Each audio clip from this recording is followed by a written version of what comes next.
네, 오늘 여러분들과 함께 살피는 이 디도서, 서신서라고도 말하는 책들이 있는데 두 가지로 나뉘어집니다.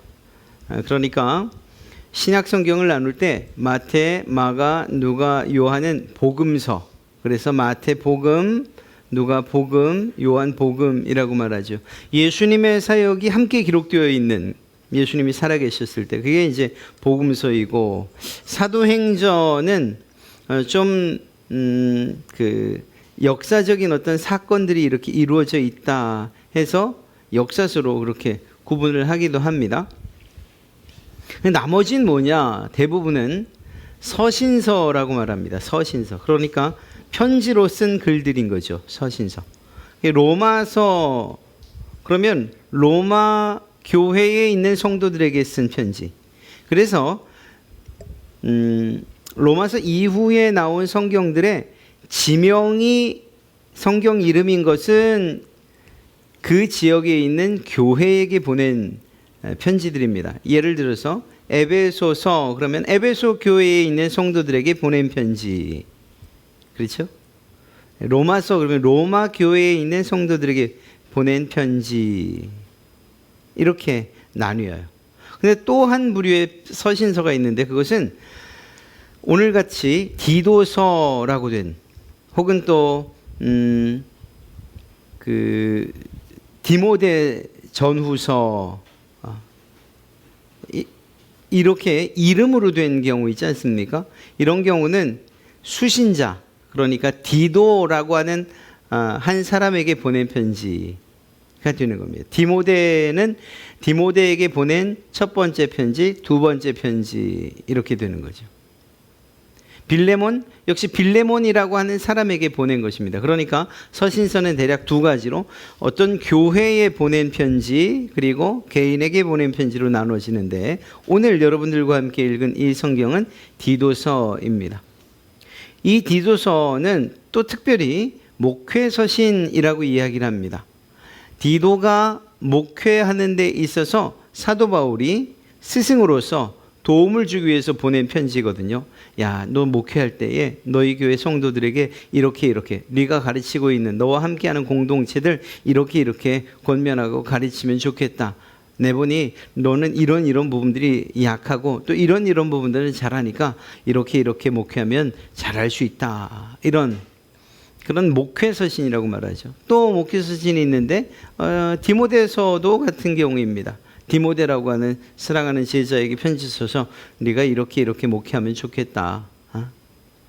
또 너와 함께하는 공동체들을 이런 마음으로 또 이런 방식으로 대하면 좋겠다, 이렇게 말이죠. 그러니까 오늘 이 디도서는 한 개인에게 보낸 것이지만 단순하게 정말 그냥 개인에게 보낸 개인 서신이 아니라 디도가 해야 할 목회를 돕는 차원에서 보낸 편지다, 이렇게 이야기할 수 있습니다. 그래서 디도서를 쭉 살펴보면 그 처음부터 인사를 빼고는 나머지는 권면의 이야기들이 많고 목회에 관한 권면들이 대부분인 것을 알 수가 있습니다. 오늘도 마찬가지죠.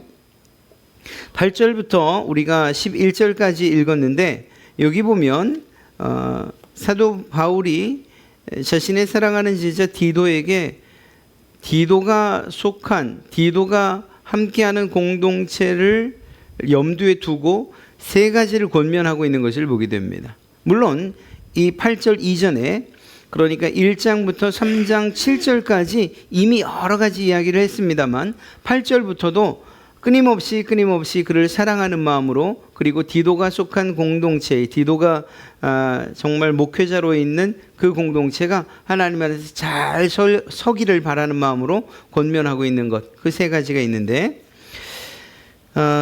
그 내용들이 무엇인가? 결국은 성도란, 그리스도인이란 어떤 사람이어야 하는가? 교회에서뿐만 아니라 그들이 가서 사는 세상, 즉 가정이나 혹은 직장이나 혹은 이웃들에게 어떤 성도가 되어야 하는가 하는 것들을 알려주고 있는 것을 알 수가 있습니다.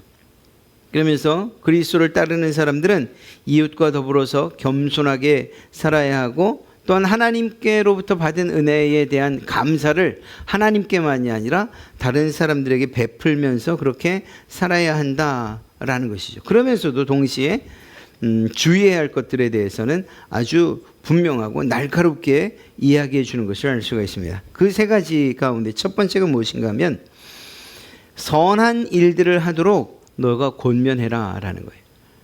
디도야, 네가 가르치고 있는 그 너와 함께하는 공동체들, 그들에게 가르칠 때 선한 일을 하도록 권면해라. 선한 일을 하도록 가르쳐라. 좀 더 강하게 말하면 선한 일을 하도록 경고해라. 이렇게 말하고 있는 것입니다. 이런 명령을 받는데 가장 첫 번째 중요한 것은 가르침을 받는 가르쳐야 하는 이 디도 역시 선한 일을 따라 살아가야 된다는 사실을 전제로 하고 있는 거죠. 가르치는 디도가 사도 바울의 권면을 따라서 선하게 사십시오. 선한 일을 해야 됩니다. 라고 말하는데 정작 디도는 선하게 살질 않아요. 그러면 가르치는 자의 그 선포에 그 하나님의 말씀에 힘이 없겠죠. 그러니까 그런 점에 있어서 디도에게 쓰는 이 편지는 먼저는 디도 자신을 향한 권면인 것과 동시에 그리고 디도가 사역하고 있는 그 공동체를 향한 권면이다. 이렇게 이야기할 수 있습니다. 선한 일을 힘쓰라라고 말하고 있지 않습니까? 이 힘쓴다라고 하는 이 이야기 안에 무엇이 담겨 있는가? 힘쓴다는 것은 그냥 그 단어만으로 봐도 매우 적극적으로 또 열심으로 그리고 근면하고 성실함으로 해야 된다는 그러한 의미가 담겨져 있죠. 힘쓴다는 이 사실 하나에. 선한 일을 힘쓴다는 것은 이런 선한 일들, 그리스도인으로서 또 주님께서 명령하시고 사도 바울이 권면하고 있는 정말 세상의 빛과 소금의 역할을 감당하는 또 그리고 성령의 열매라고 말하는 그러한 모든 부분들에 있어서의 성품들을 지속적으로 계속적으로 나타내도록 살아야 된다는 것이죠. 예를 들어 온유의 삶을 산다. 오늘은 내가 온유한 삶을 살아야지 작정을 하고 다짐을 해서 그렇게 살았다 쳐도 내일도 그것이 이어져야 된다는 거예요. 오늘 어제 온유하게 살았는데 뭐 오늘까지 이렇게 이야기할 내용들이 아니라는 거죠. 주님께서 사도 바울이 디도에게, 디도가 그의 공동체에게 명령하고 권하는 이러한 선한 일들은 지속성이 있어야 되는 거예요. 지속성이. 어느 날 그냥 마음에 큰 충격과 깨달음이 와서 한 일주일 잠깐 선한 삶을 살고 다시 예전으로 돌아가 버리는 것, 그것은 선한 삶을 산다라고 말할 수 없는 것입니다. 선한 삶을 산다는 것은 지속적이고 계속적으로 또 그 일이 참 쉽지 않지만 인내하며 꾸준하게 이어져야 된다는 사실을 이야기하고 있는 거죠. 여러분들, 우리가 말씀을 듣다 보면 그래, 하나님을 믿는 사람들, 성도들이 그렇게 살아야지, 정직하게 살아야지, 거짓말하지 말아야지, 정의와 공의를 지키며 살아야지, 그냥 가장 기초적인 준법 정신을 가지고 살아야지, 다른 사람들을 불쌍히 여기고 긍휼히 여기며 살아야지, 말도 부드럽게 해야지, 이런 생각들 들지 않으십니까? 그냥 늘 하던 것처럼 말씀은 말씀이고 내 삶은, 내 성격은 내가 원래 그래서 변하질 않아, 이렇게만 말씀하시겠습니까? 아니잖아요. 말씀은 언제나 여러분들의 마음에 우리가 가장 부족한 부분들을 그렇게 참 집요하게 찔러대요. 제가 여러분들을 어떤 한 사람을 알아서 여러분들의 마음을 아프게 하려고 제가 그 이야기를 하는 게 아니고, 저는 그냥 보편적인 이야기를 하는데, 여러분들이 말씀을 듣다 여러분들에게 있어서 가장 약하다고 하는 그 부분들의 말씀이 정말 비수처럼 꼽히는 거예요. 이것은 여러분들에게 은혜예요. 왜냐하면 하나님께서 여러분들이 정말 이 부분에 있어서 고쳐지고 그리고 다듬어지고 그리고 더 성숙해지면 좋겠다라고 하는 이러한 하나님의 뜻이 말씀에 반영되고 여러분들에게 적용되는 것이기 때문입니다. 그러니까 하나님의 말씀을 들으면서 마음에 찔림이 있다, 이거 두려워할 이유도 아니고 내가 이 부분에 더 힘써야 하는구나, 이렇게 받으시면 되는 거예요.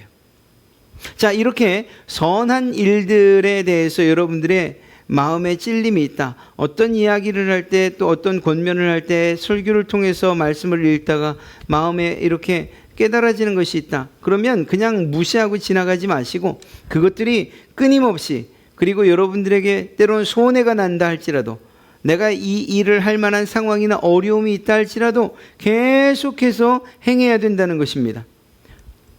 그냥 살던 대로 살아. 사람이 너무 그렇게 쉽게 변하면 큰일 난데, 이런 얘기 누가 한다 할지라도 그런 거 신경 쓰지 마십시오.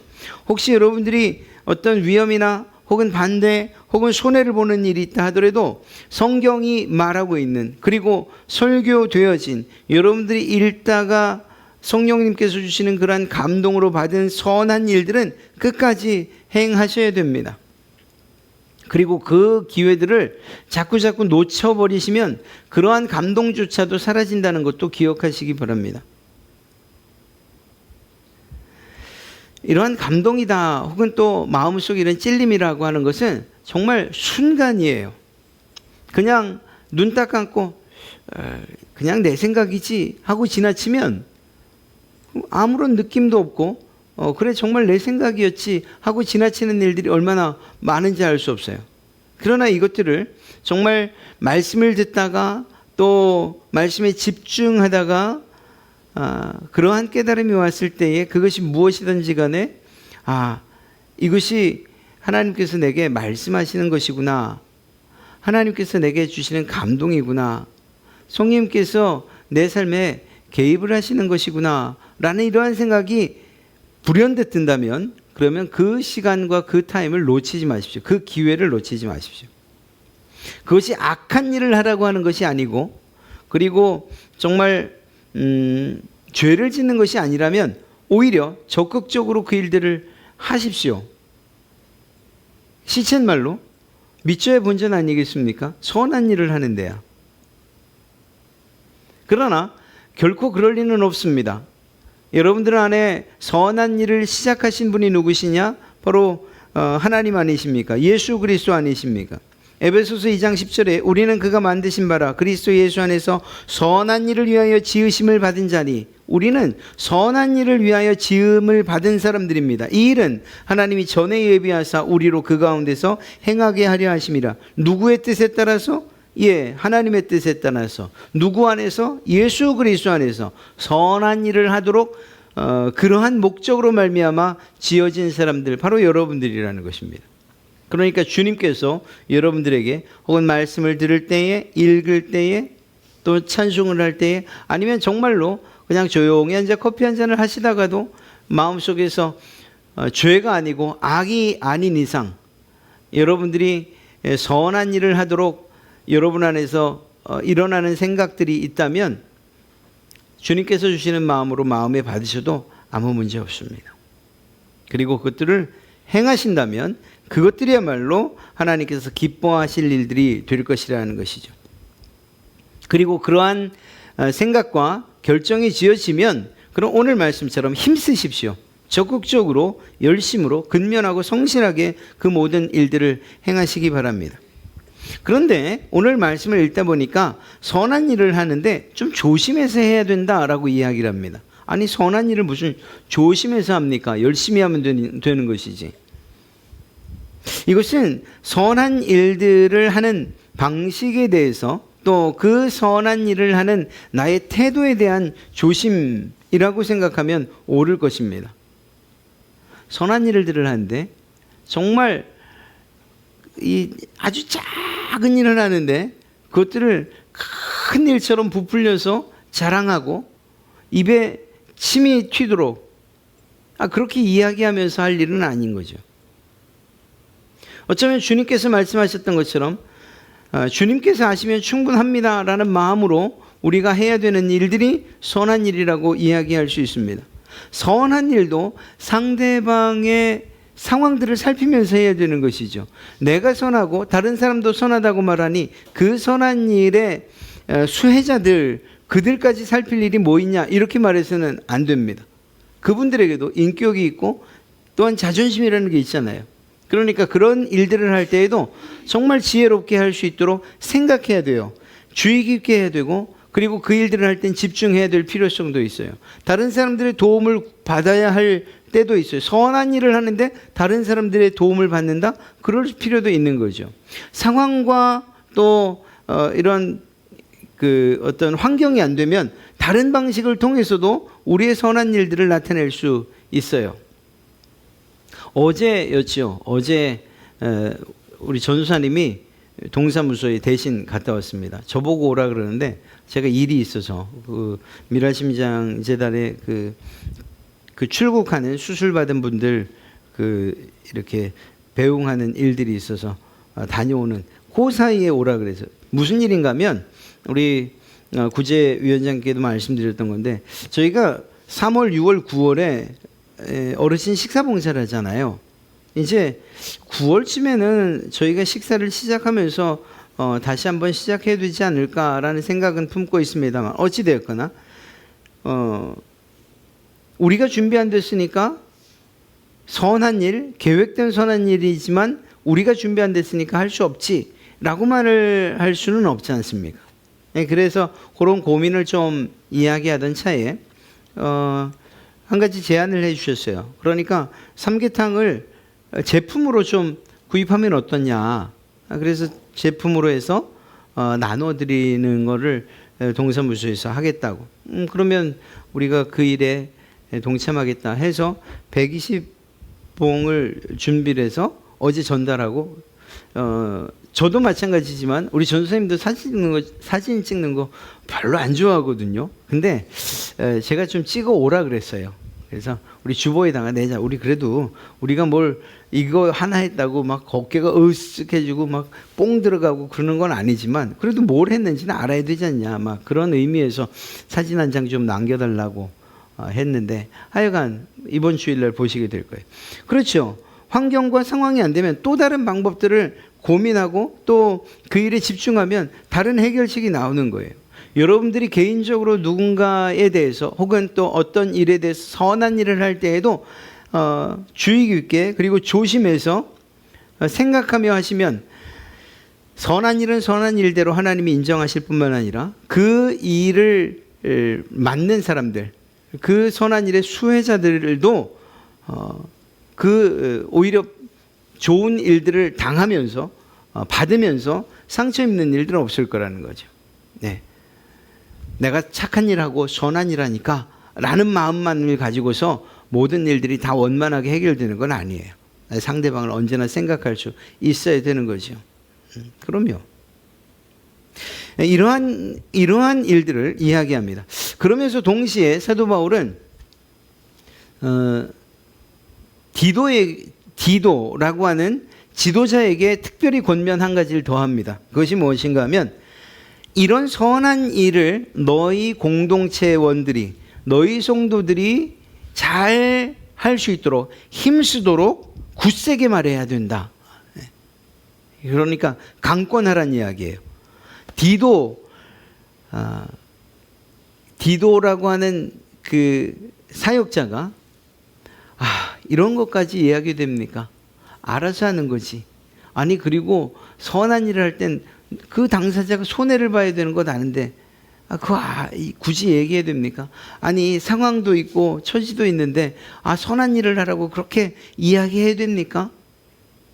그런 이야기를 할까 봐서인지는 모르지만 디도에게 이야기하는 거예요. 너의 성도들이 너와 함께하는 그 공동체원들이 하나님의 말씀을 따라 그리스도 안에서 선한 일을 하도록 굳세게 말해라. 힘쓰도록 강권해라. 이렇게 이야기하고 있습니다. 바꿔 말하면 제가 누군가 정말 저를 사랑하고 또 제 목회에 큰 관심과 권면을 해주는 어떤 그분이 계실 때 그분이 저에게 이야기하는 거죠. 성도들이 착한 일을 할 수 있도록 선한 일을 할 수 있도록 그것들을 강권해서 설교에 말해야 돼 라고 이야기하는 거예요. 지금 그 상황을 이야기하고 있는 것입니다.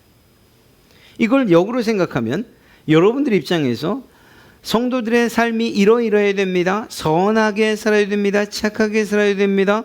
세상의 빛과 소금의 역할을 감당하며 살아야 됩니다. 라고 하는 이야기를 여러분들이 저를 통해서 듣지 못한다면 어디 가서 또 듣겠냐는 거예요.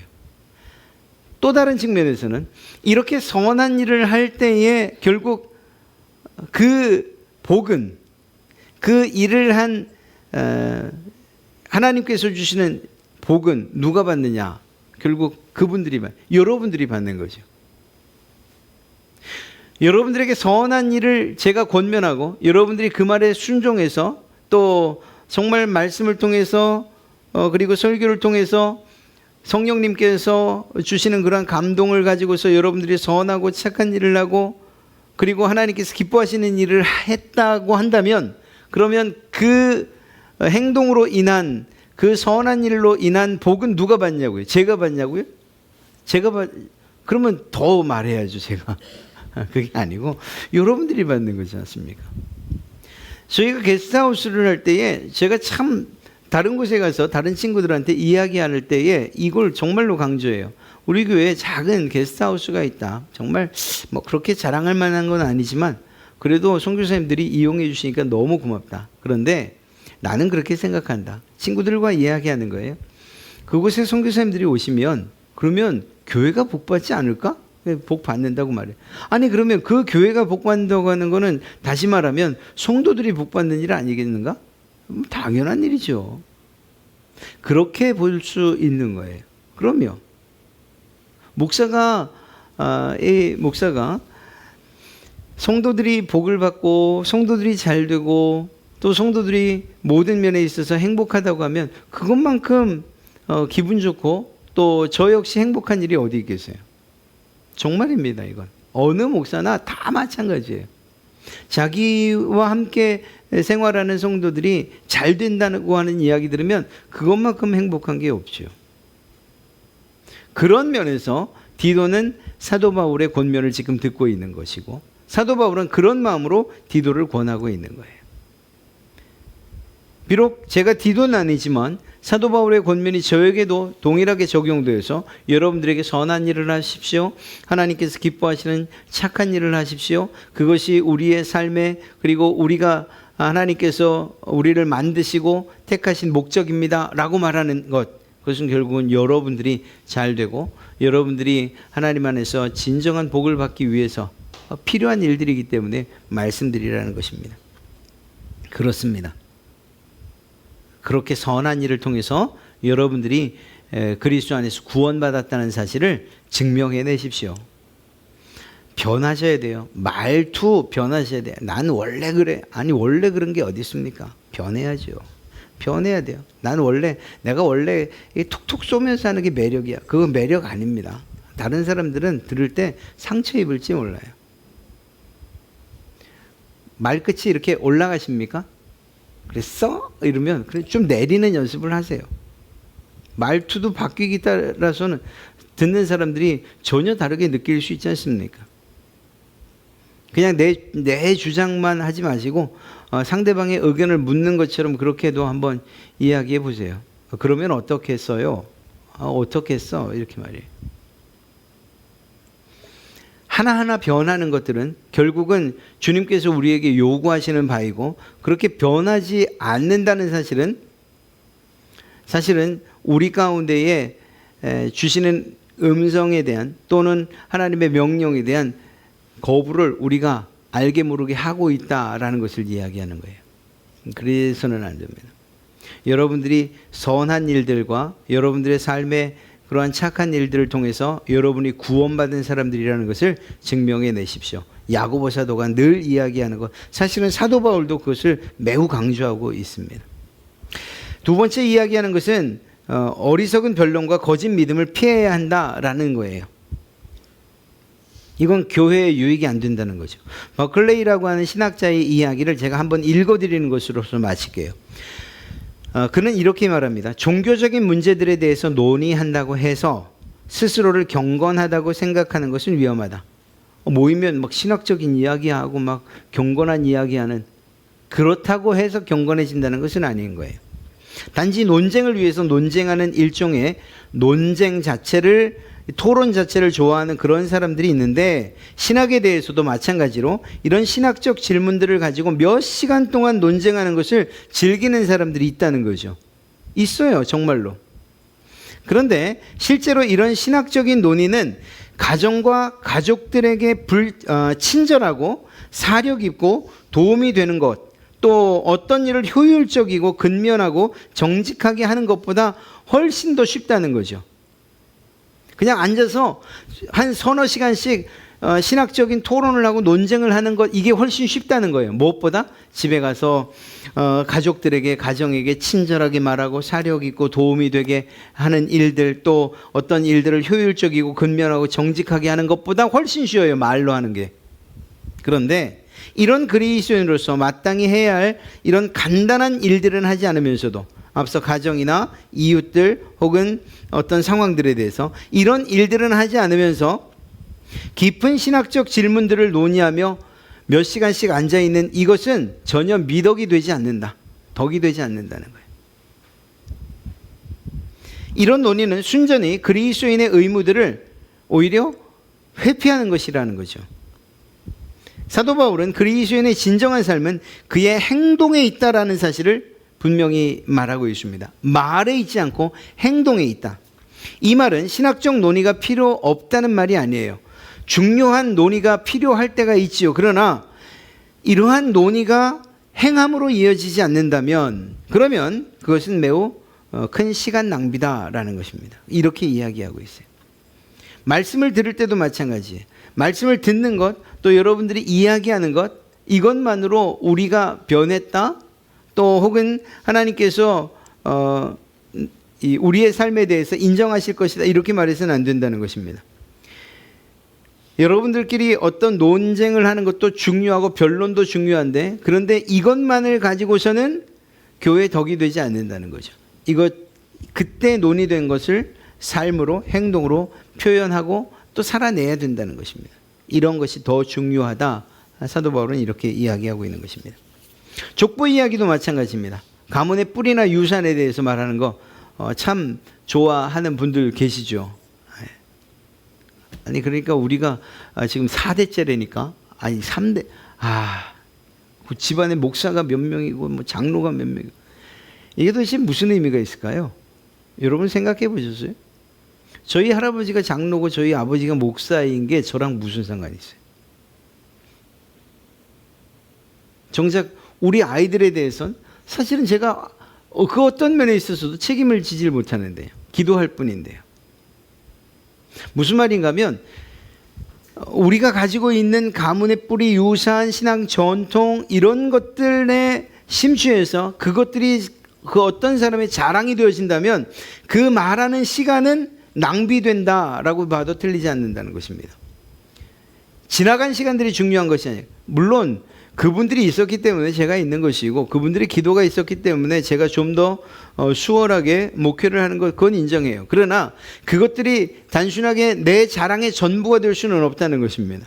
오히려 그러한 것들을 자랑하기보다는 그러한 부모와 조상들을 가졌다는 사실에 대한 감사와 더불어서 내가 어떻게 살아갈 것인가 하는 것에 더 신경 쓰는 게 더 중요한 거죠. 내가 어떻게 가르칠 것인가, 내 아이들을 어떻게 양육할 것인가, 나는 어떻게 살 것인가 하는 것들을 이야기하는 것, 그것이 교회에 더 덕이 된다는 것입니다. 이런 자랑들은 이런 자랑뿐만 아니라 모든 자랑들은 반드시 두 가지의 결과를 나타내기 때문입니다. 자기가 높아지는 것, 다른 사람을 하대하는 것. 자랑은 반드시 두 가지를 가져와요.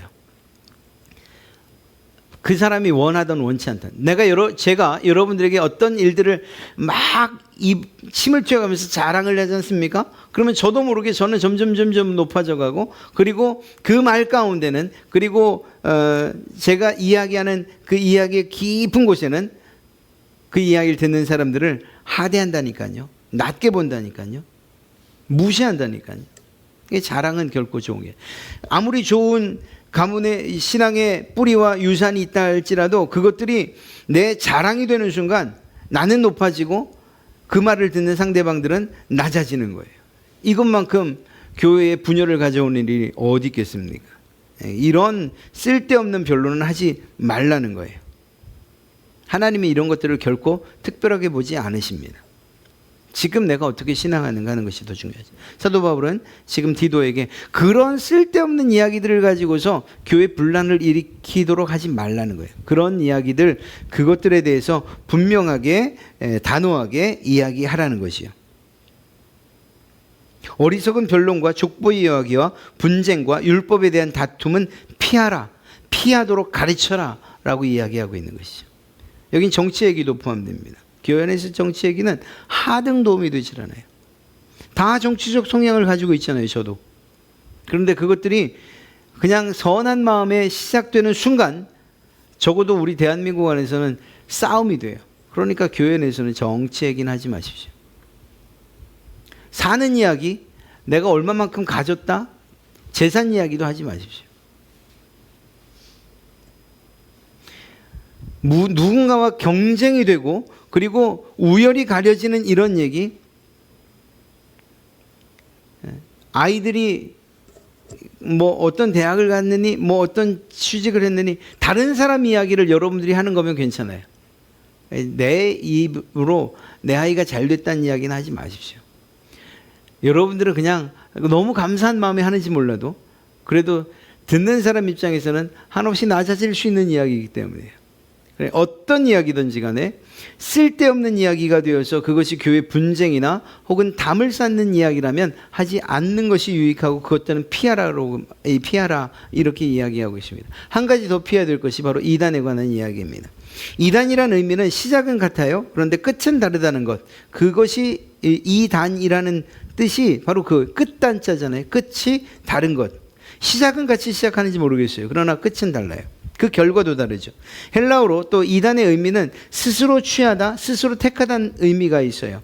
이단의 특징이 무엇인가 하면 하나님도 거부해요. 그리스도도 거부하고 하나님의 말씀 성경도 거부해요. 교회의 권위도 거부해요. 그의 권위는 오직 자기뿐이에요. 자기가 자기를 선택한 거예요. 그래서 그 사람들은 자기가 구세주라고도 말하기도 하고 자기가 메시아라고도 말하는 거예요. 자기가 자기를 선택했으니까 말입니다. 자기만이 진리를, 어떤 것이 진리고 어떤 것이 진리가 아닌지를 결정한 그러한 힘과 파워가 자기에게 있다고 생각하는 것, 그것이 이단들이죠. 우리는 그렇지 않습니다. 여러분들이 이단이 아닌 이유는 한 가지밖에 없어요. 우리는 하나님을 인정하고 하나님의 권위와 하나님의 말씀의 권위를 인정하고 교회의 권위를 인정하고 교회 책이나 혹은 모든 것들을 다 인정해요. 그리고 그것들에 순종하고 순복해요. 그래서 우리는 이단을 이룰 수가 없어요. 그런데 교회 안에는 종종 이 시대나 이 지금 디도의 공동체 안이나 혹은 지금 오늘날도 있을 수 있어요.